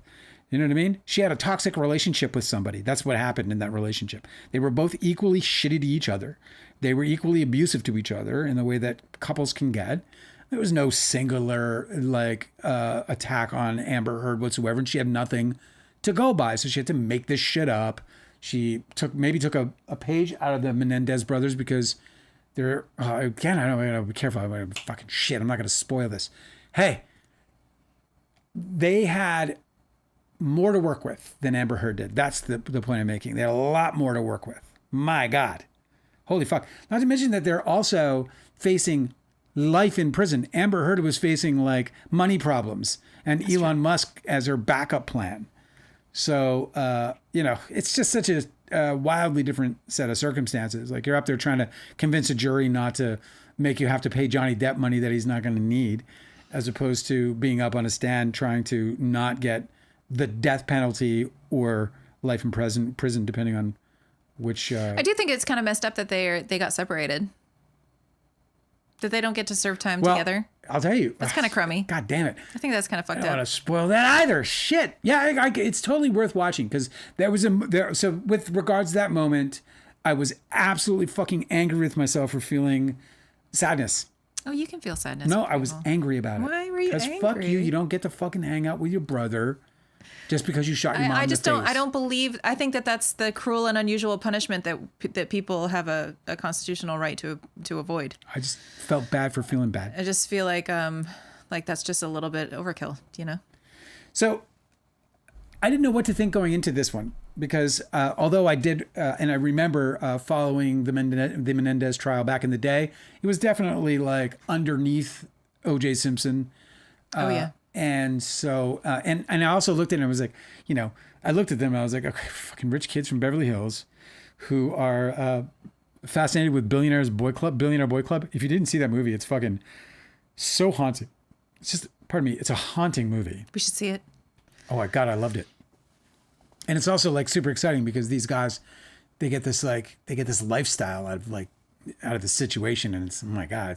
Anyway, so to be fascinated with that, like when I was looking at it back in the day, I was like, whatever, I'm fascinated with this O.J. Simpson trial. So that was the one I followed more.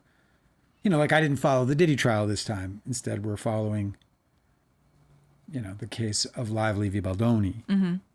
Speaking of which, Lee is asking, has anyone heard about the recent motion regarding Jen Abel today? No. I have not. I don't know anything about it. I didn't hear about it until you just told me, Lee. Thank you. One day, are you looking at one day we're going to have money and I'm going to be able to pay a researcher. And you'll be like, and they're going to just be like, you'll be like, Samantha, I can't believe you didn't. You embarrassed me again. I was on the live and one of our guests had to tell me something going on. And just berate her. I told you I need to know what's going on. Berate her on the live. Repeat with me. Can you imagine? Can you imagine if you were like a total Dr. Jekyll, Mr. Hyde? Like you just brought out this whole different personality where you're just like a total fucking shithead to your assistant. And then anyway, what were we talking about? I've watched. You've watched people do that? Very high level executives. But do they flip like that? Oh my God, it's ridiculous. Do they? They flip. That's horrible. They'll treat them really nice and treat them really fucking eerie. awful in like a minute. It's terrible. Yeah, it's gross, actually. Blake Lively likes Taylor Swift's Insta post today, by the way. Yeah, I saw that. But do you know anything about this recent motion regarding Jen Abel? I'm looking. That's why I'm looking. Do I need to? What is this harassment? Cosmic Urgency said, I'm reading one of Brian Koberger's professor's books, and it's taken me forever because it's depressing. It's called The Serial Killer's Apprentice. I can't do it. I have all of her books. I haven't read any of them yet, but I have them saved because they sound so juicy. I can't. I don't know if I could do it. So what is it? It's, I don't see it anywhere. You'd think it would be on Baldoni Files. It's a motion today? Yeah. Well, let me go regarding Jen Abel. Hinata said, Dale, your insights are on point. Which ones? I don't know. That's good to have a perspective of someone who actually knows how the industry works. On the other side, content creators swear Blake would have had the power to dictate Sony. No way. Yeah, no fucking way. Not fucking possible. It's so funny. It's just like people are just so silly. Like, Sony is, first of all, Sony is a major corporation. It's not like the kind of company that is just ruled by one chief. It's like got department heads everywhere. Yeah. And they all have responsibilities. And not only do they all have responsibilities, but they all have consequences like bonuses. They want bonuses. If they're the marketing team on a movie that costs $26 million to get made and makes $350 million in the box office, it's bonus time, motherfucker. Yeah. And they want that bonus. They worked for that bonus. It's the bonus that they use to pay off their houses or their fucking student loans or whatever the fuck they need the money for. And they're not movie star rich, these people. These are just like you and me, just trying to pay mortgages and raise their kids and do whatever it is, get the, couple llamas, They're just trying to get the fuck by. All I want is just a couple llamas. I want an Asian pear tree. You said it's bonus time, bitch, and I'm totally going to snatch that for the promo that I'm trying to edit together. Yeah. For this. It's bonus time, bitch. They want their money, dude. They're not going to fucking side with a movie star. They want money. Of course. Especially executives. Like it's not like the agent class. Like there's a certain kiss ass class in Hollywood, right? Agents got to kiss ass to stars, even directors and perhaps some producers. No, it's true. Where they're like super rich, but they still have to kiss ass. Fucking studios kiss no one's ass. They just don't. They're the ass getting kissed. Mm-hmm. They're the ass that gets kissed. They're the biggest ass in the room. Do you know what I mean? Like, your hair moves.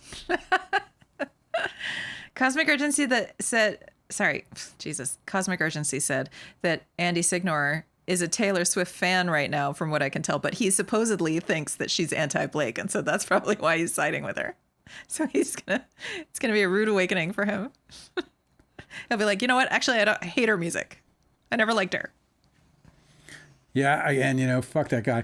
Hey, listen. Yeah, I mean, you can be a fan of somebody you don't like, can't you? Yeah. Erica said you were talking about how you don't care about Leo's the age of his girlfriends. Yeah. Erica said, legally, I don't care, but as a woman, it makes me side-eye him because it suggests that he doesn't have the emotional maturity to maintain a relationship with a woman anywhere close to his age. Correct. Yeah, it's misogynistic, right? It's sexist at its core. It just feels that way. And as I said the problem is that habitually, by the way he's treated women, it looks as though they are objects, that they are things that he has only a visual and kinesthetic relationship to.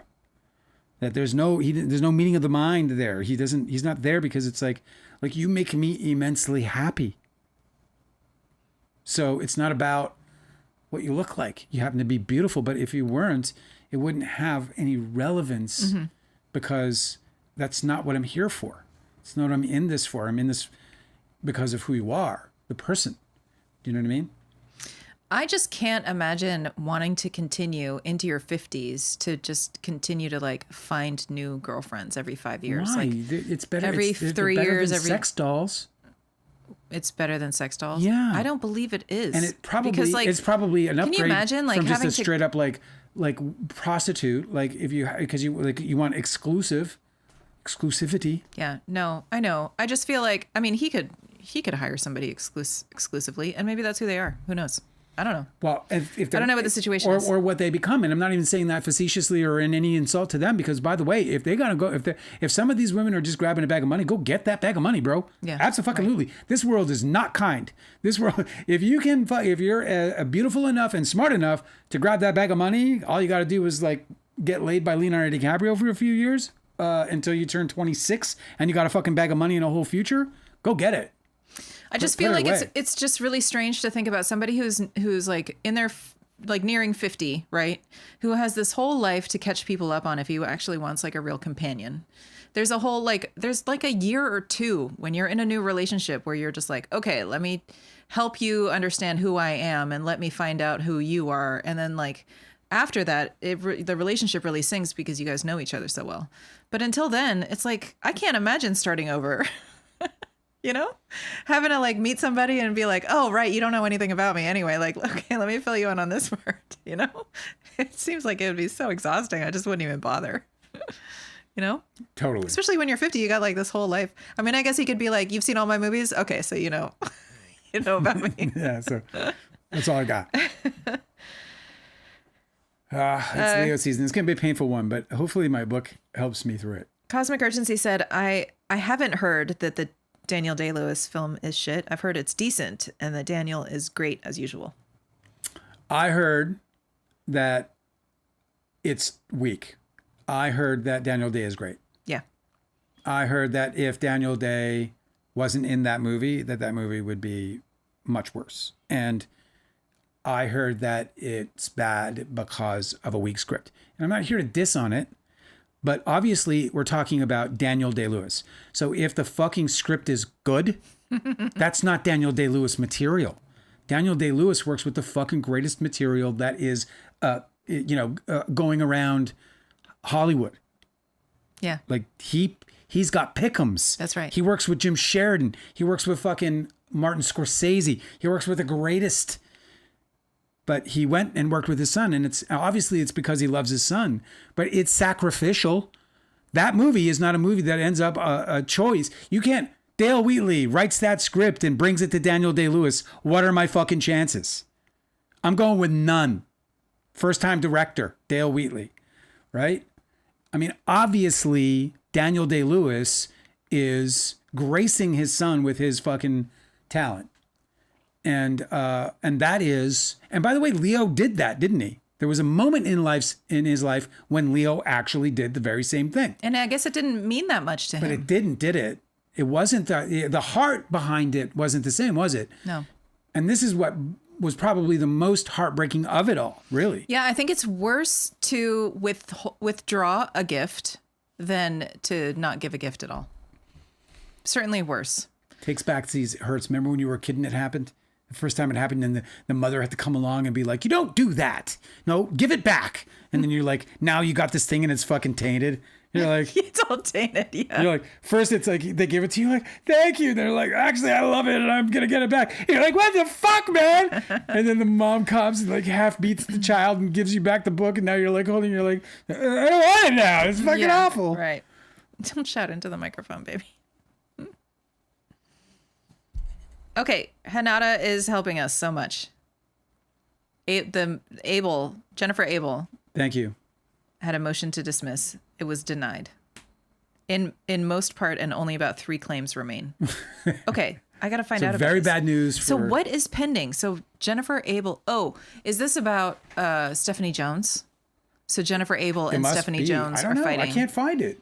I don't have. Unfortunately, this browser does not have my link to I gotta look this up. I'm sorry. I'm embarrassed that I don't know about this.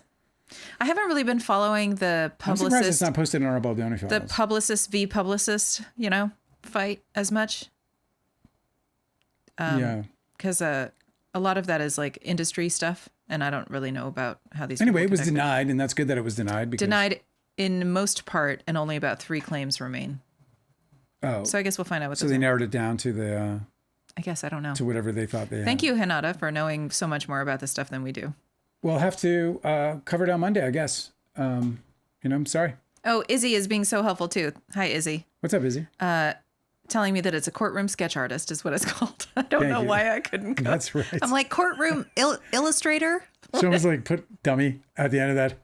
Just like phantom dummy at the end of that. And that the star on that guy's black shirt is probably a sheriff's badge. Oh, it doesn't look like it. It looks like some kind of like... It looks like... Because the courtroom sketch artist. It looks like a... Man. Well, thank you for helping us. I just feel like I've seen courtroom sketch artists, and they do really, really great work. And then all the ones that come out of New York, it's always these like, I don't know, it's a style I just don't like. Every time I've seen them, I'm like, that doesn't help. You can barely see what it looks like. Just take a fucking picture. Well, yeah, I guess they're not covering it on Baldoni Files, which bums me out because that means I got to find another source. I know. It's that case is less, so interesting because I found that case to be like less interesting to follow, but wasn't it Stephanie Jones' dismissal, motion to dismiss that was like super badass? Was it hers against Baldoni? I don't recall. I remember I think it was Stephanie Jones wrote a fucking killer motion to here, let me find it. I think I might have it. It was like just juicy stuff. Yeah, check into it, will you? Will you look into it for us? Will you?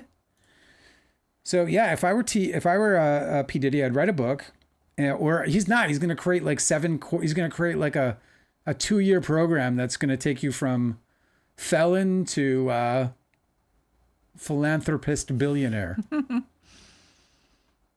Okay, this is Stephanie Jones's reply to Wayfarer's motion to dismiss. No, that wasn't it. Stephanie Jones versus Jennifer Abel, Melissa Nathan, Baldoni, Wayfarer Studios, and John Doe's 1 through 10. So yeah, I think that this is what you were talking about. It wasn't. I'm not absolutely sure, if anything. It starts, Wayfarer's counterclaims are devoid of any footing in the law or reality and serve only as a transparent vehicle to vent Wayfarer's anger over the exposure of its co-founder Justin Baldoni's well-publicized sexual harassment of co-star Blake Lively and Wayfarer's own direct involvement in the retaliatory, vindictive smear campaign that followed. Irate not at Baldoni's wrongdoing, but that it was widely covered in the press, Wayfarer now seeks to punish those who brought the truth to light, baldly and improperly pinning the blame on Jones Works and its founder Stephanie Jones under the false pretext of alleged leaks. I really fucking love baldly. Yeah. I really love that. But far from a victim, Wayfarer was a principal actor in a covert, calculated scheme to not only sabotage Lively in the press, but also Jones Works from within, colluding with a rogue employee and ultimately jumping ship without justification and refusing to pay Jones Works in violation of plain contractual commitments. Wayfarer's counterclaims seek to deflect the spotlight from its starring role alongside former Jones Work employee Jennifer Abel in a coordinated effort to further its severe damage to Jones Works' business, defame Jones, and induce the breach of multiple contracts. Yeah, this is probably the one you're referencing. This is a smackdown. So I think, whatever. I think that was the response. This is called, so it's Stephanie Jones and Jones Works v. Jennifer Abel, Melissa Nathan, Justin Baldoni, Wayfarer Studios, and John Doe's 1 through 10. And this document is plaintiff's memorandum of law in support of their motion to dismiss Wayfarer Studio LLC's counterclaims. That's a mouthful. Anyway, I have it saved.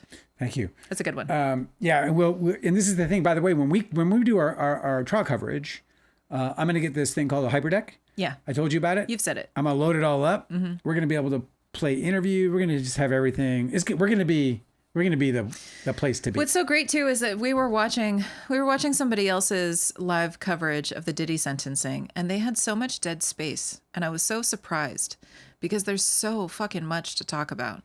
Well, they had dead space like out of the gate. Yeah, like they were just waiting for something to happen instead of just telling people what was on their mind. Like that's never going to happen here because I'll just pull up this and that, to talk about, to reference constantly. It's always happens here.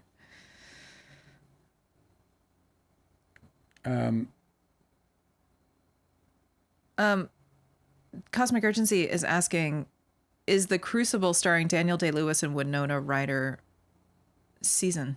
I don't know what this meant. Oh, it's It's The Crucible season. It's The Crucible season. Yeah, The Crucible starring Daniel Day-Lewis and Winona Ryder. Do you want to see that? Yes. Have you seen it before? Yes. I've seen everything by Dan Day now that I saw. Really?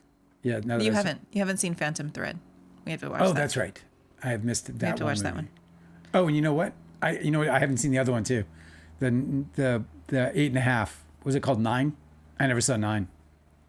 9? Yeah. I have no interest in it either. What do you mean 9? It's the sequel to 8.5. Are you serious? Yes. Why'd they do that? I heard it's crap. Have you seen 8.5? No. Oh my God. It's another one of those. I'm sorry. I have to just explain. It has been referenced so much, and I've heard so many people discuss it. You have no idea what that movie is. I know. There's no way. I know. I'm not saying that I do. Okay. I'm just saying that I put it off because I'm like, oh, okay, I get why people like this movie. I'm like, I can participate in the conversations at least not being totally lost. Yeah, it's called 9, Daniel Day-Lewis. 2009. Reddit, 9 is one of the weirdest movie roles that Daniel Day-Lewis has ever chosen. It looks like shit. It gets a 5.8 on IMDb. It gets a 39% Rotten Tomatoes. It gets a 2.7 in Letterboxd. It was definitely Rob Marshall. 2009 release Italian film. I don't feel like Europe was putting out their best work in the 2000s. Guess not. I feel like all of it was just a little bit strange. Like, okay. This guy. So do you want to watch this one or you want to skip it? It's so weird that this guy, the director is Rob Marshall. Okay. And it's just weird that he directed this movie. He directed Memoirs of a Geisha. Do you know that? It's a really beautiful movie. But he has the weirdest. Oh, so it's not an Italian movie? He's got Pirates of the Caribbean. So 9 on Stranger Tides. Oh, 9 takes place in Italy, but it's not Italian. I see. Well, I just don't know anything about anything today. I'm sorry. Get it together. I'm ready for the weekend, I guess. TGIF, baby. What else did you want to talk about today? I brought some items that I wanted to share with folks. Oh yeah, okay. So I think I know which ones you want to do, and I'm excited for those. There was one more thing, and I'm having a hard time finding it. What is it? Well, you have to find it? Yeah. Can you tell me about it? Probably, but probably not. Oh yeah, Stephen King. I guess this isn't surprising, but he's the most banned author in the U.S. schools. It's so weird. Why? Probably because he has 60 books. That's why. He's banned because they can't afford it. Yeah, they're like, it's just easier. Like we can't just have a whole shelf. There's explicit sex in many of his books. It was one of the reasons. Yes, that's one of the reasons why. Which ones? So I remember in the 4th grade, I read Cujo. Yeah. And I was like, and all the teachers were really upset that I was reading this Stephen King book. Okay. Because they hadn't banned it yet, I guess. They wanted to, I suppose. And I was like, well, it's about a dog. Like, I'm a 4th grader. Like, of course I want to read a book about a dog. And it was so thrilling and exciting that I was like hooked ever since. And I've just been a reader ever since then. Yeah. So I don't think that it was a bad thing. I don't think they should have been discouraging me from reading any book that I think is exciting. Explicit sex. In that book, the victim, the protagonist who's stuck in a car with this rabid dog who's circling her car and she can't get out. She has a stalker. And the stalker breaks into her house and does all kinds of lewd stuff in her house. God damn it. And that's like very explicit in the book. And so kids aren't supposed to read that shit. No. You know? All that jazz. Yeah, exactly. Just like all that jazz. Yeah. Yep. Which I still recommend. And like what are you going to have like Gerald's Game in schools? No, of course not. No. All right. Do I? I'm surprised that's a headline. It's like such a given that Stephen King would be banned. Well, I mean, I just found it intriguing because I never even thought about like books being banned to schools. It seems weird that there would be such a thing as opposed to just, librarians who are like, absolutely not, which is their form of censorship, I guess. But it's, they get to curate, right? They're like, hey, yeah, no 50 Shades of Grey. We're not doing that. It's bad writing and, it's explicit. But I just didn't expect it for some reason. And then of course, well, I guess maybe because I wonder, because I don't think there's a lot of sex in his books at all. I mean, Stephen King? Yeah. I'm telling you there is. No, Angela, I've read my share of books. I know, but don't you just think that maybe when you've read it, maybe it was you passed over it? I mean, I know that there's some in there. Yeah, see? So there you go. And so that's why it's banned. I think they made the love. I don't know.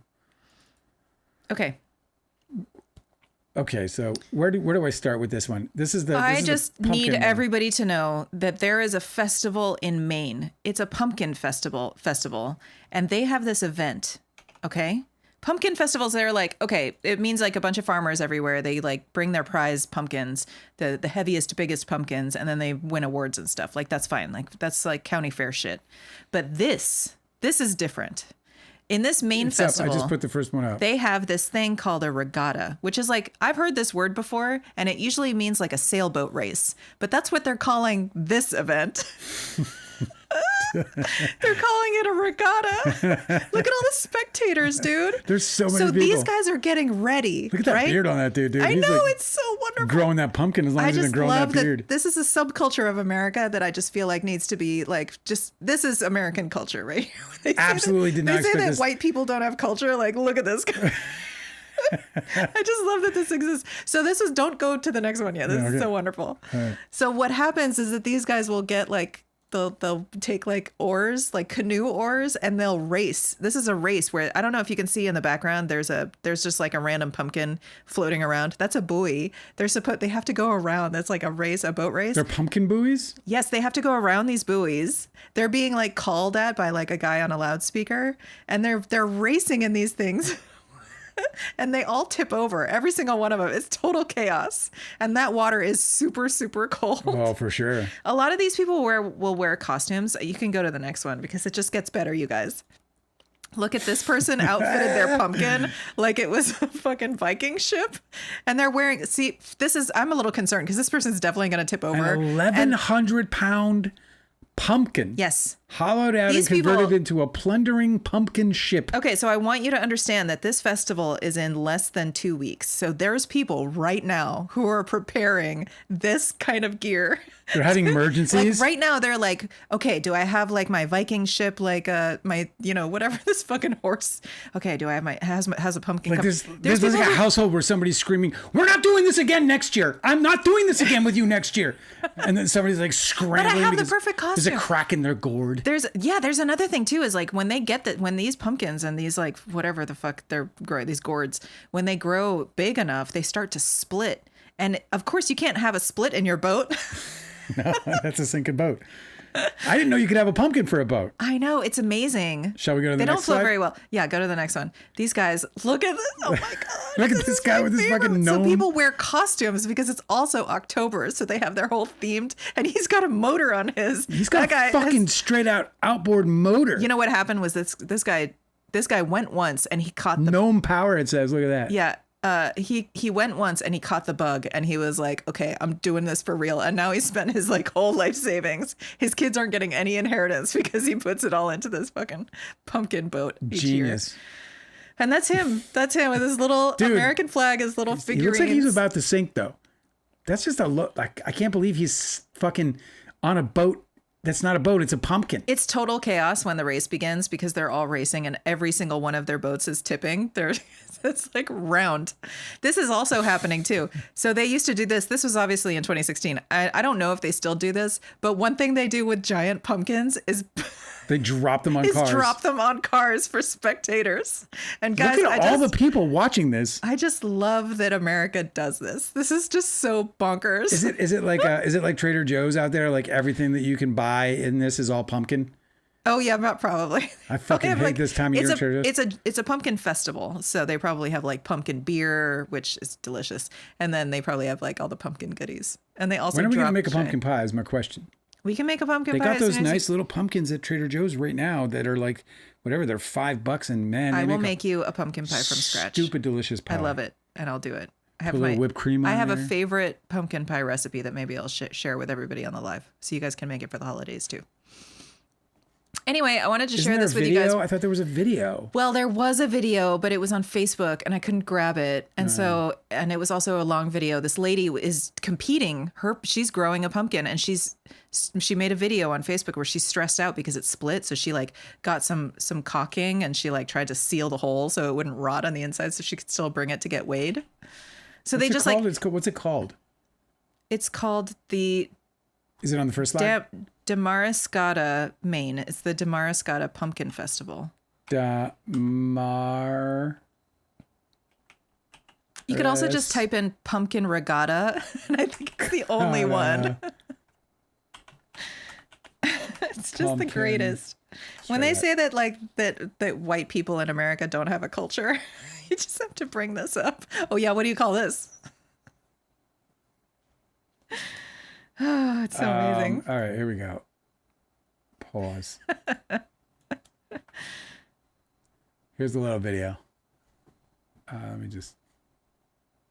The one that I saw earlier was total chaos, though. It was like a bunch of people just look at this. Oh my God. Look at these. Oh, dude, that was a shark one. Yeah, they paint them. Look at this one. This is so fucking. What? So this is the whole thing, man. And they just grow these big ass pumpkins. They paint them. I know. This is the greatest. It makes me want to move to Maine. Look at how happy everybody is. They have all these tugboats out there to like save people when they tip over. It's just so amazing because honestly, this would not appeal to me if I like as a. Oh, you get a golden gourd trophy? I didn't know that. What were you saying? I wouldn't appeal to me. Like if I went to this, I'd be like, oh my God, this is dumb. Do you know the Mummers? No way. Really? It's fun. I'm having a great deal of fun watching this with you guys. I just love these little subcultures, you know? But like, it's just like such innocent fun. There's like 0% chance I go there. You know, because I'm sick of like holiday parades and shit, you know? Yeah. Like every parade, every holiday has a parade. I've only ever lived in boring fucking places that just do shit like that. But this is American ingenuity. We never went to the Athens Christmas parade. It's apparently like totally gore. Like they do like they do scary stuff. More like Jesus gore. Oh, it's Jesus-y? I bet. But Jesus gore. What are you talking about? Yeah, like apparently it's like they just really go crazy about the stigmata wounds and stuff. Yeah, like blood and yeah. It's, no, thanks, I don't know. Man. I haven't seen that doesn't sound like a good time. I've never gone, but it's kind of legendary. I don't know anything about it. I think it's just really fun that there's a whole group of adults that like is working really hard right now around the clock to take care of their gourds for the big event. I love that about us, people.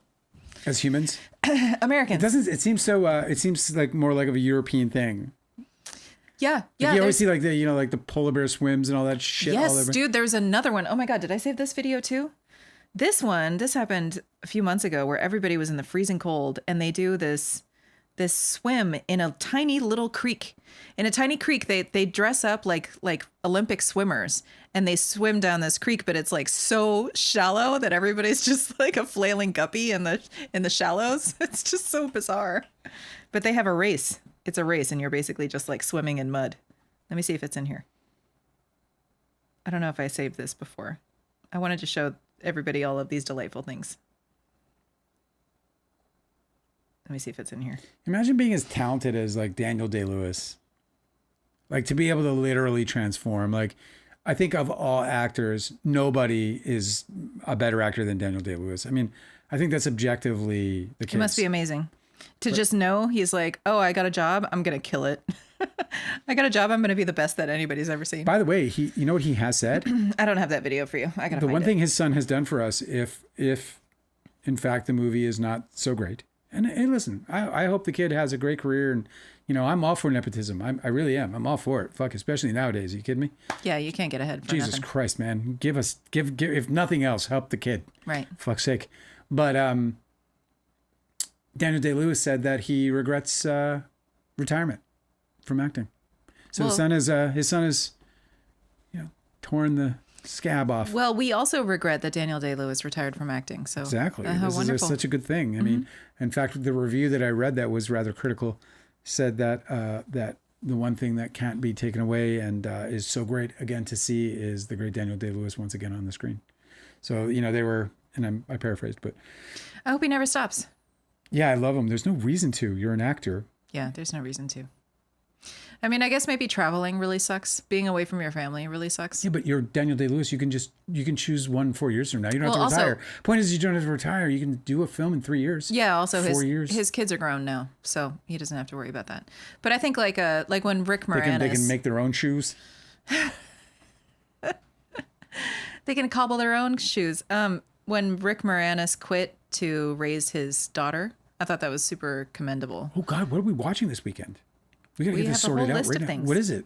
Well, it's the Crucible season, according to Cosmic Urgency. Yeah, so what? I'm not going to watch that this weekend because if I'm going to watch it, well, I know one that I'm going to watch. Oh, I already told you what it is because it came out. So it's not a mystery? So you know what's so amazing is on this live, I said I came up with the next movie. Okay.